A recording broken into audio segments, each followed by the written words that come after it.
What's the deal with Trevor Lawrence and Calvin Ridley finally going off for the Jaguars? And what do we think about red-hot Brock Purdy and Dak Prescott? It's time to break it down right here, right now, as we begin another week and another edition of Locked On Fantasy Football. You are Locked On Fantasy, your daily NFL fantasy podcast. Part of the Locked On Podcast Network, your team every day.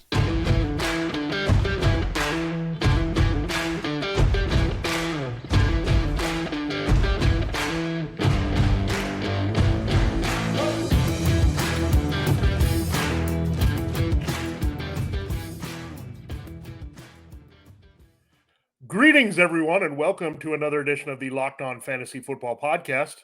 This is your destination to become the smartest fantasy football player in your league. We're part of Locked On Podcast Network, your team every day, your fantasy football team every day. I'm one of your co-hosts, Vinnie Iyer. When I'm not doing this, I'm writing about NFL, fantasy, and betting for sportingnews.com.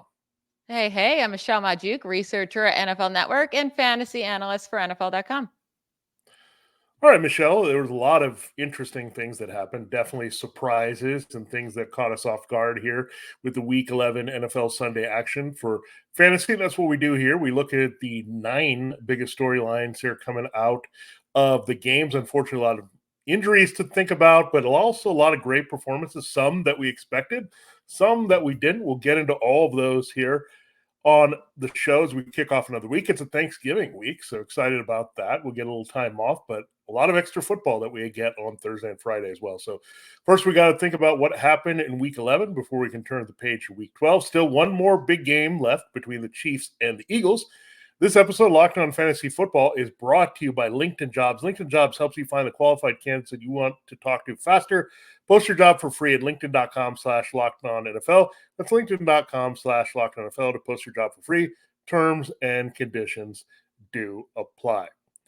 All right, Michelle, let's dive in. The biggest story, of course, when I give up on Trevor Lawrence and Calvin Ridley, maybe I had an ultimatum to do a reverse jinx on them. Something worked, but all of a sudden, these two guys were the Jaguars' offense. Everyone else kind of dropped off a little bit. So they had to sacrifice everyone else, but what a performance. 4 touchdowns for Trevor Lawrence combined, 2 in the air, 2 in the ground. And Calvin Ridley finishes as wide receiver 1 overall in the week.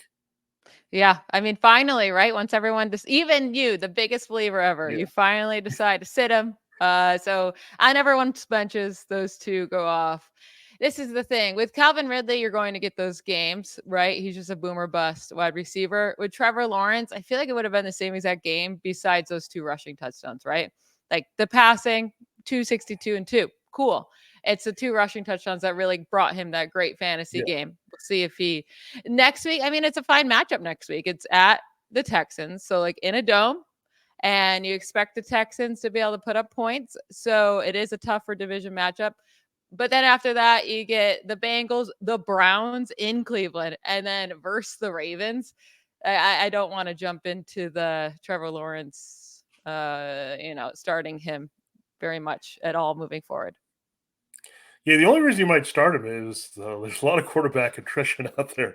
A lot of guys seem to go down every week, and you just might be who's the last guy left standing who's starting that has a chance to have a big game, and you might go in that direction. You're right. The matchups are tougher. And look, the process, Michelle, I actually had this combination in the league. I sat both of them, but I had good reason to start the other two. And really, I was lucky because I wouldn't say I'm lucky, but the process was start Jaden Reed over Calvin Ridley, and that worked out. If he had a second touchdown, you're almost looking at even points there. And then Brock Purdy, that's the guy I want to get into. I was playing Dak Prescott, so I was a little depressed here in the early window when I saw Trevor Lawrence on my bench. But then I had Brock Purdy, and I was like, look, I'm good about Brock Purdy. I think I can get the numbers that I need here. He puts up 333 and 3, had 296 and 3 on that Jaguars team. Comes home, destroys the Buccaneers. Brandon Ayuk is running free. George Kittle scores again. Christian McCaffrey scores on a reception to help him.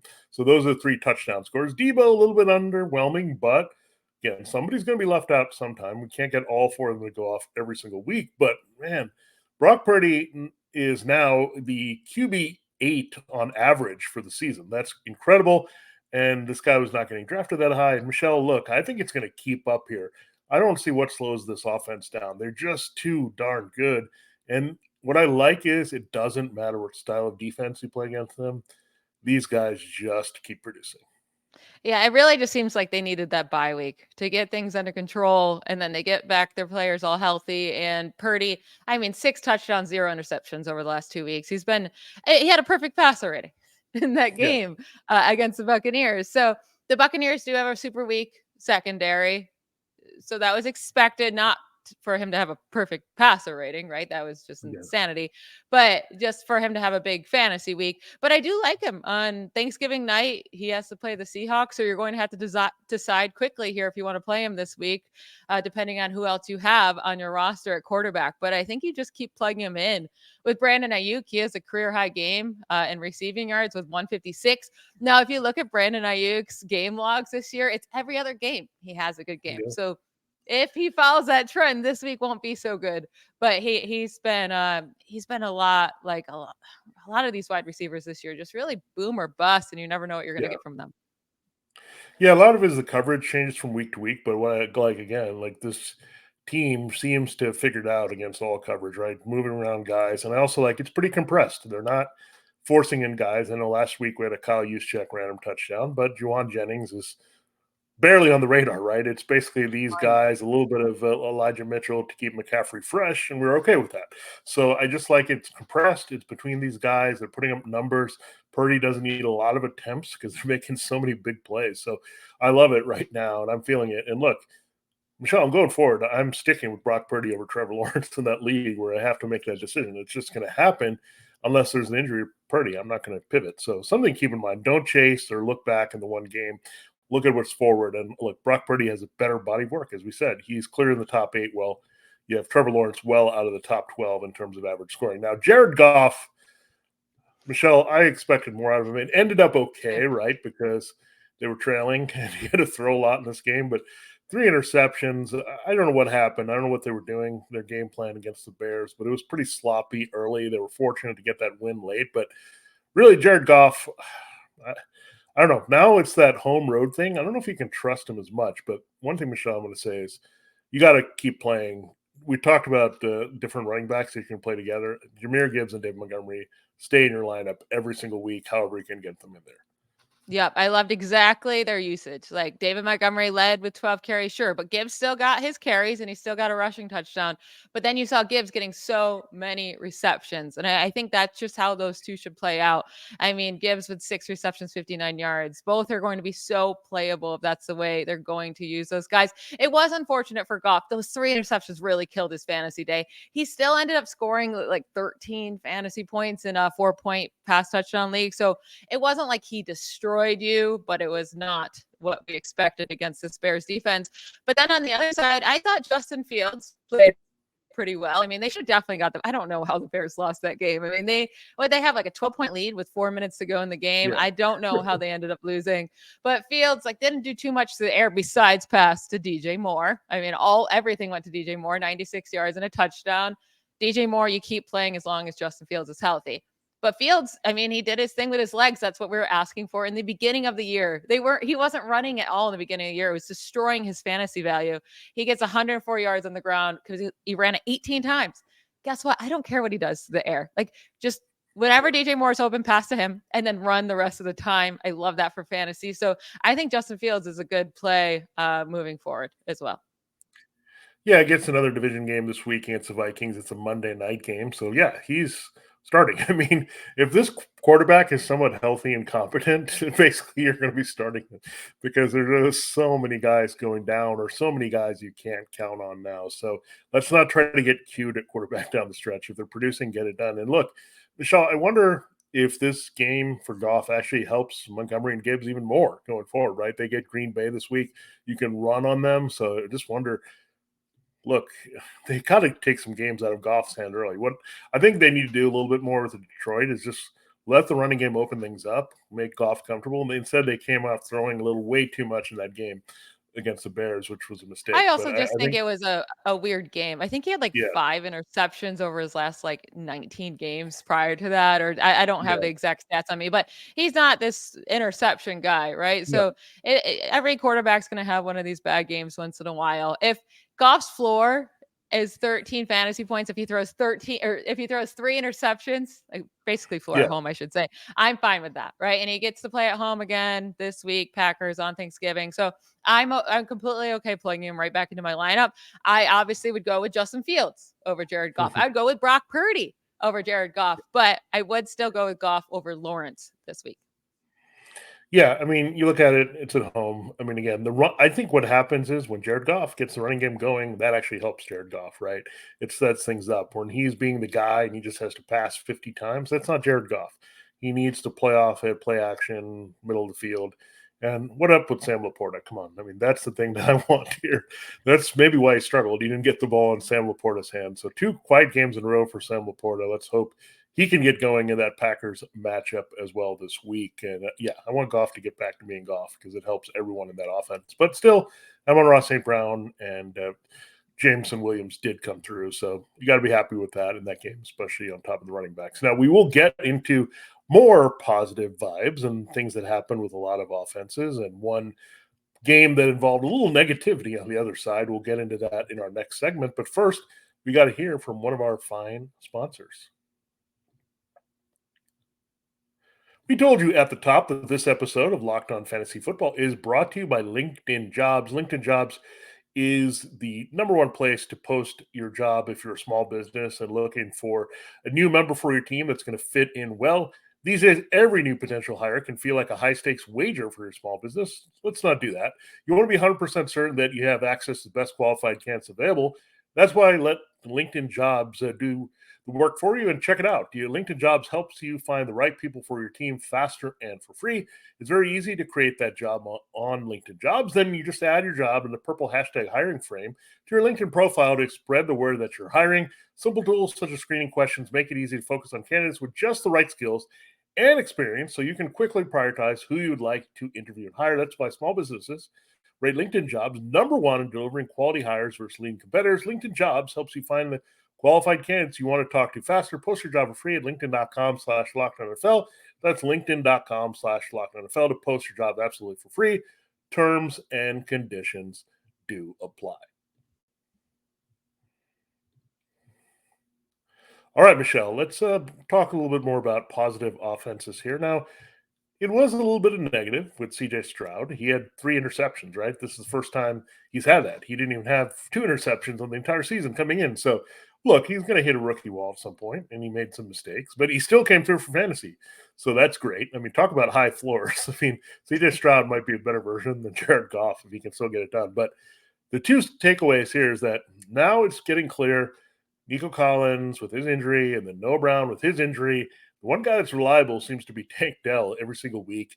He's just developing into the go-to guy out of necessity, right? He's the healthy guy now at this stage. So he's making big plays all over the field. And Devin Singletary, clearly the better running back fit for the zone blocking system. 2 big games in a row. So I think you have to say Singletary is pretty entrenched here as the guy you want to start every week as an RB2 with upside. Yeah, I'm not going to love Singletary next week against the Jaguars. It's just really, really hard to run against them. But Singletary is getting fed the ball so much. Also, we'll see if Dameon Pierce is back. I know the coaches said like nothing has changed with Dameon Pierce. Like when he's back, they'll both get carries. I still think Singletary will lead this offense. But if he's not getting 22 carries, and he's getting like 13, 14 because he's splitting with Pierce and then he's up against the Jaguars. I don't love that for him because he's not used in the passing game whatsoever. So it would come down to a touchdown for him. We'll talk about that matchup later on in the week. But Tank Dell every single week, man. His upside is insane. It's been insane since he very first stepped into this league. So I love what Tank Dell is doing as a rookie this year. And CJ Stroud, yeah, he had those 3 interceptions, but still a huge passing game. Came down with 2 touchdowns. Plugging him in next week against the Jaguars. I'll say the Bills offense, Josh Allen, James Cook looked real good with their new offensive coordinator. Now, Stephon Diggs and Gabe Davis. Well, Gabe Davis did absolutely nothing. He had 0 receptions. Diggs, though, only had 27 receiving yards. Do you just chalk that up to going up against the Jets secondary and nothing to do with the play calling? Yeah, that's definitely in the context of the production of particular players on the Bills. And interesting, right? I mean, play calling and changing. I mean, we know if you have a great system, and that's why you have CJ Stroud at QB7, you have Brock Purdy at QB8, and Tua Tagovailoa. These guys are from similar related 49ers type systems. Now, the Bills were trying to find kind of that system to work, right? And I actually think Joe Brady made this team a little bit more diverse, right? He stuck with the running game. He got James Cook involved. He got Latavius Murray involved behind him. I know the game script, they dominated, so that allowed that to happen, but it was because they were committed to the run, set it up, didn't force Josh Allen to throw to Stephon Diggs or Gabe Davis. Didn't have any catches here for second time in 3 games. So they said, hey, spread around. Get to the guy that's open. This particular matchup, yeah, Stephon Diggs had Sauce Gardner or DJ Reed. You had Michael Carter, who was actually pretty good in the slot, but they still came through with Khalil Shakir there. So it was a tough matchup for those outside receivers. So I think that is a product of this. Now they get the Eagles this week, so it could be more for Shakir, right? Because the Eagles are pretty weak in the slot. They've got some older cornerbacks and Darius Slay and James Bradbury, so maybe a chance for Gabe Davis to get back on track. But what I like about Joe Brady is like, look, they said Josh Allen, throw to the open guy. Don't try to hold it and force things around. Use the running game, and they're not going to be able to run on the Eagles. We know that. But, like, I think this is good for Josh Allen's value going forward. I think it's pretty bad, however, for Gabe Davis, and maybe we won't see as many blow-up games from Stephon Diggs. Yeah, I think both of them will be huge next week against the Eagles, like you said. I mean, they're just so bad against wide receivers and against the pass. And I just love that game in general because both teams you can really pass on with all the injuries to the Bills. Like Jalen Hurts is going to be able to get it done with his weapons, and then Josh Allen against that defense. That should be such a fun game. A team that's not fun to watch whatsoever is the Jets, who is playing the Bills. Zach Wilson finally got benched. Is he officially done? Now they get the Dolphins on Black Friday. It doesn't really matter for fantasy because you weren't playing Zach Wilson anyways, but it does matter slightly for Garrett Wilson. Now Garrett Wilson, 2 receptions, 9 yards against the Bills. Do you think Tim Boyle, who is expected to start this week, is he better for Garrett Wilson and Breece Hall or even worse? Well, there are 2 things that I like about Tim Boyle is the fact that other than Aaron Rodgers, he's the guy that's been in the Nathaniel Hackett offense the most, right? He absorbed it in Green Bay. So that's good. He knows the playbook, right? I don't think Zach Wilson does. I think he just tries to, what would have Aaron Rodgers done? I'm going to just run around and try to make a play, except I'm going to make a bad decision and be inefficient and not be like Rodgers up here, right? Athletically, he's better than Rodgers, but physically and mentally, maybe not, and getting the ball downfield. So they just want a guy to move the ball. And look, Michelle, it's not a good sign that they're already talking about Aaron Rodgers trying to get Devontae Adams next year to come to the Jets. I mean, they're starting to wave a white flag. They're like, I don't care if Rodgers can return in December. It doesn't look good. It's like we're not going to get to December where that even matters. So they're like, Tim Boyle, how can it be worse, right? At this point, I mean, he knows the offense. I think what we want is facilitators, right? And like Gardner Minshew is one of those guys, Josh Dobbs. They facilitate and get the ball to the people that need the ball the most. And Zach Wilson can't even do that. So, like, I just want – look, if it's Breece Hall and Garrett Wilson, that's all we're looking for, right? Just feed those guys as much as possible. I don't care about any of these other guys. I don't need Dalvin Cook. I don't need Tyler Conklin. I don't need Alan Lazard. Just feed these 2 guys to help our fantasy teams down the stretch. Because Garrett Wilson disappearing – unacceptable in a game like that. No, when they're behind, sorry, that's unacceptable. I think that was the last straw. That's why they benched him. Like, they were okay when Garrett Wilson was doing stuff, but man, no, that is just terrible. And look, Zach Wilson is probably done. I don't know what system he can fit here, but him and Nathaniel Hackett, disastrous fit, and I just don't think that was ever going to work. So, look, they tried, but it's over with him. But one guy that we were down on a little bit as a young quarterback, but he's back, maybe. He's back as a QB1, at least in fantasy right now, in terms of overall scoring QB11. Jordan Love, what a game for him. Look, I think what they had to do in Green Bay, that's a lot of young people around him, right? Romeo Doubs, Christian Watson, Jaden Reed, Dontavian Wicks, Luke Musgrave. That's a lot of youth to put around a quarterback, but finally puts it well over 300 yards, comes through in that really good matchup against the Chargers. I think what he realized is, look, I'm forcing the ball to Christian Watson. Don't do that. Jaden Reed, Romeo Dubs are my best guys.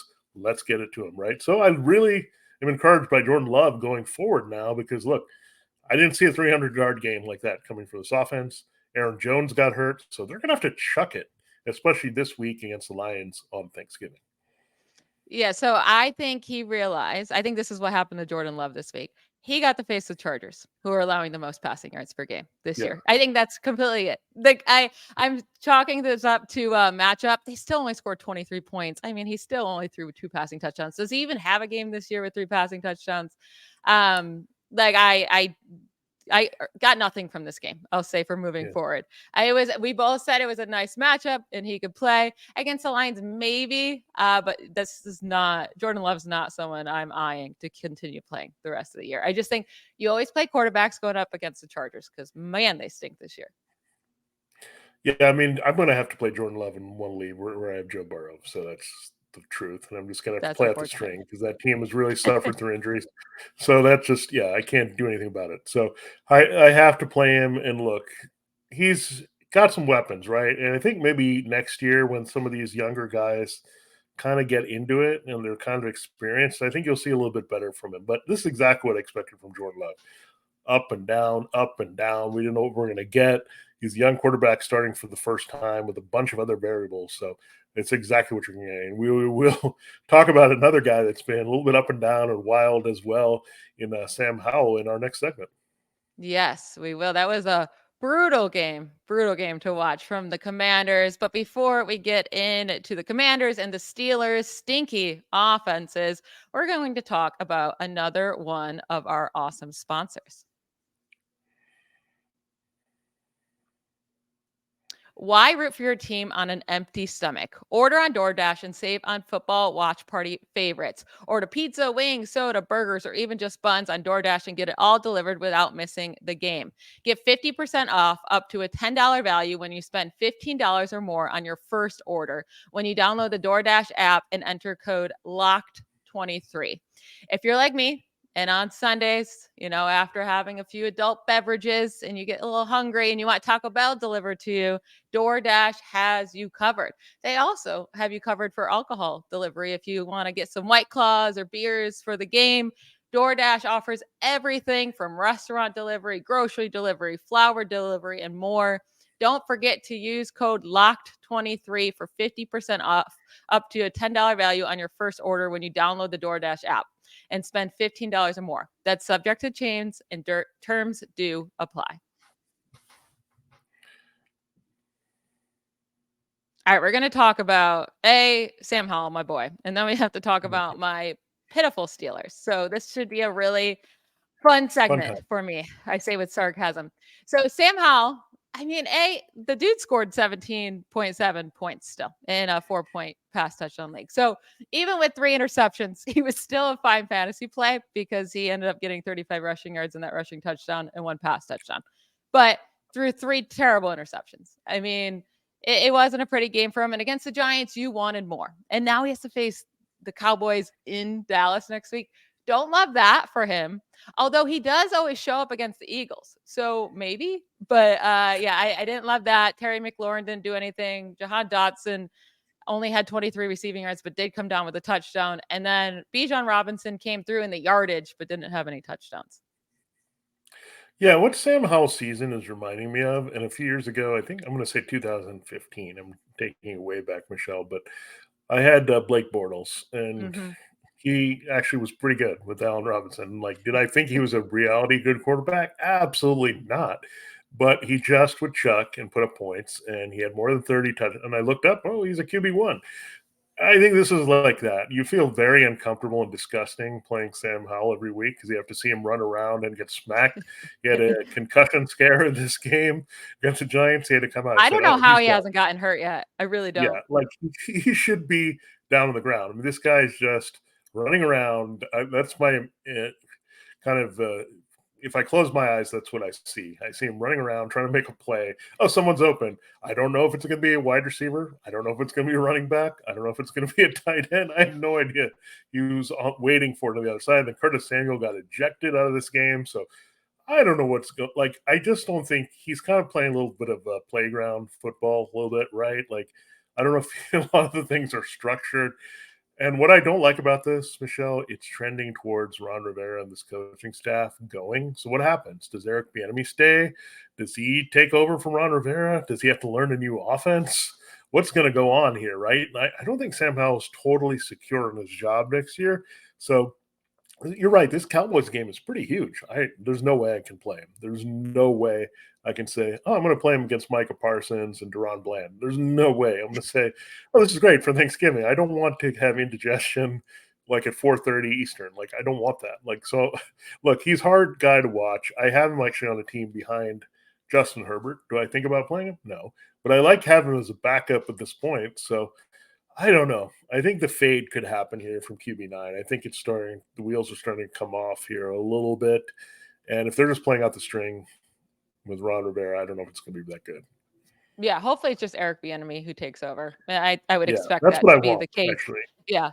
I will say after that, it's at the versus the Dolphins in Washington. So I like that matchup. But then the playoffs for him, the fantasy playoffs, he gets at the Jets and versus the 49ers in week 16 and 17. So I don't think Sam Howell is someone that you can trust in during the playoffs. That's for sure. So if you only roster him right now, make sure you come up with another guy that you can have on your roster for the playoffs. And then let's hit on the Steelers really quickly because man, it's so bad for fantasy all over except for Jaylen Warren. Kenny Pickett is just straight garbage, and Matt Canada is the worst offense coordinator in the league. But the passing game is terrible, right? But Jaylen Warren is the one bright, shiny object in the Steelers offense that actually looks great. 129 rushing yards and a touchdown against the Browns' tough defense. Gets the Bengals next week. Jaylen Warren, you keep playing every week. Najee Harris is a touchdown or bust play. And then Deontay Johnson and Pickens. I don't know what to do with them because this passing game is so sad.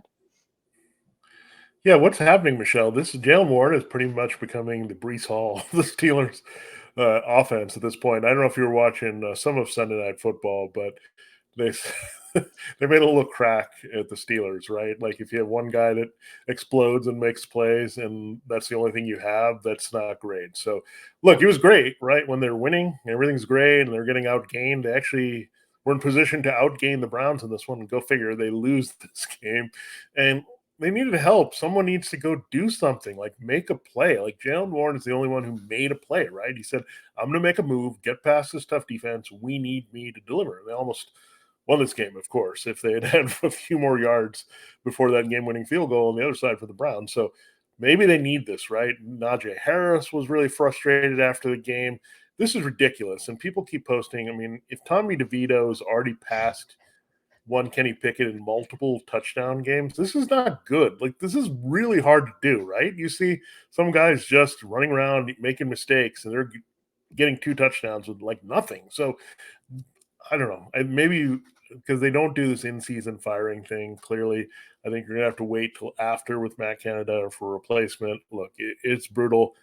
I don't know where you can go, but the good news here, I think this is going to be a good week for Najee and Warren. Najee is a squeaky wheel. The Bengals' run defense stinks. Warren can explode on them. So those are the only 2 guys I really want to trust in this offense going forward. Unfortunately, because of Kenny Pickett. Yeah, I would love Mason Rudolph to start, honestly. Like, skip over Mitch Trubisky. We know he isn't good. We know Mason Rudolph's not a good quarterback either, but it might be good for fantasy because he can throw it deep to George Pickens and he would hit Deontay Johnson. So, oh, yeah, it's just brutal as a Steelers fan right now. And I guess the Steelers have decided not to fire Matt Canada again because they would have done it this morning on Monday. They should have kept Josh Dobbs. That's all I can say. Oh, my goodness. Rudolph. I know. We did also have, to just close out the show here, we had a lot of big time injuries, I'd say, that we just have to keep watching here in week 11. So Aaron Jones went down with a knee injury. Devin Achane also went down with another knee injury. One. Yeah, just who knows what happens there. Kenneth Walker has an oblique injury. He's really, really doubtful pretty much to play on Thanksgiving night.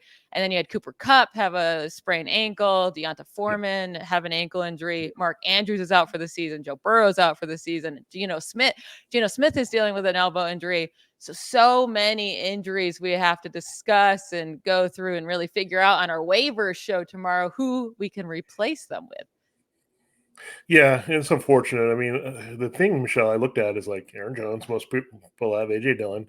A lot of people have Zach Charbonnet behind Kenneth Walker. So you're going to have to dig deep here potentially to find replacements. And Donta Foreman, I think everyone is trying their shot at Khalil Herbert and Roshan Johnson. He came up with an ankle injury as well. And like Devin Achan, I think, was the biggest buzzkill because you were excited he was going to come back with that knee injury and like come on, I don't get it. Like he came in, tweaked it a little bit, and he was done. Then why bring him back? I don't get it. Yeah. Like give him another week. You were going to beat the Raiders probably without him.